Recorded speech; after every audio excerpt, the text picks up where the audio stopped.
Porter's value chain and generic strategies.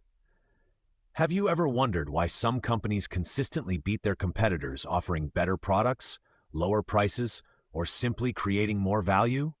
Today, we will break down Porter's value chain and generic strategies. By the end of this video, you will see exactly how companies create value and how they choose the right strategy to win. Let's start with the value chain. The following picture shows Porter's value chain, which is a framework that shows how a company transforms inputs into valuable outputs. It helps businesses understand where value is created and where costs can be reduced. The value chain is divided into primary activities and support activities. Now let's look at the primary activities. These are the core activities directly involved in creating a product or delivering a service. First, we have inbound logistics. This includes receiving raw materials and storing inventory. For example, a smartphone company receiving microchips from its suppliers. Second, we move to operations.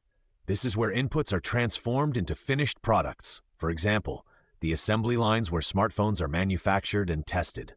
Next, we have outbound logistics. This covers everything related to distributing the product to customers. For example, shipping devices from warehouses to stores or directly to buyers. After that, we look at marketing and sales. These activities build awareness and encourage customers to purchase. For example, Apple's advertising campaigns that promote new product features.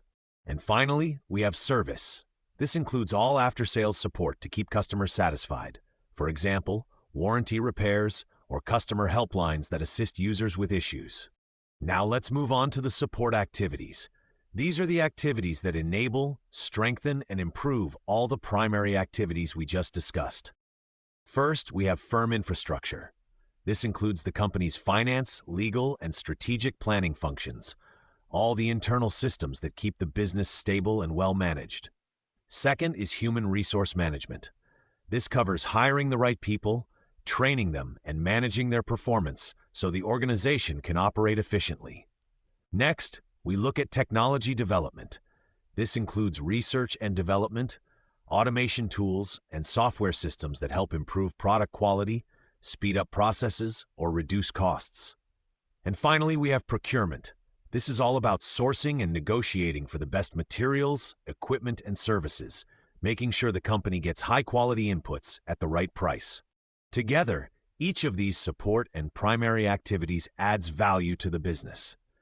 And when they are done effectively, they help the company build a competitive advantage, either by lowering costs or by delivering better quality to customers. Now that we understand how companies create value, the next question is, what strategy should a company use to win in the market?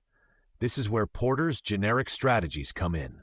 Porter identified three main ways a company can achieve a competitive advantage. The first one is cost leadership strategy. This strategy is all about becoming the lowest cost producer in the industry without sacrificing acceptable quality. Companies that use this strategy focus on efficiency, scale, and technology. Examples of cost leadership strategy include Walmart, Ryanair, and McDonald's. They do not necessarily offer premium quality, but they dominate the market by providing lower prices than their competitors. Next, we will discuss the differentiation strategy. This strategy involves providing something unique that customers are willing to pay a premium for, whether it be in design, performance, brand reputation, or customer experience. Brands like Apple, BMW, and Starbucks exemplify a focus on value, innovation, and emotional appeal rather than competing on price. The focus strategy is employed when a company targets a specific narrow market segment. Within focus, a company may choose cost focus, be the cheapest in a niche, differentiation focus, offer specialized products for that niche. One popular example is Tesla, which emphasizes differentiation in the luxury EV market. So how do the value chain and generic strategies connect? It's simple. A company's value chain activities must match the strategy they choose. A cost leader company optimizes logistics, automation, and scale to cut costs, while a differentiation company invests heavily in R&D, branding, and customer services to stand out. And a focus strategy tailors its entire value chain to meet the needs of a specific niche. When a company aligns its activities with its chosen strategy, It creates a strong, sustainable, competitive advantage. So here is the bottom line. Porter's value chain helps us understand where value is created, while Porter's generic strategies help us decide how to compete. Together, they form a powerful toolkit for analyzing any business from global corporations to local startups. That is the end of the video. Thank you for watching.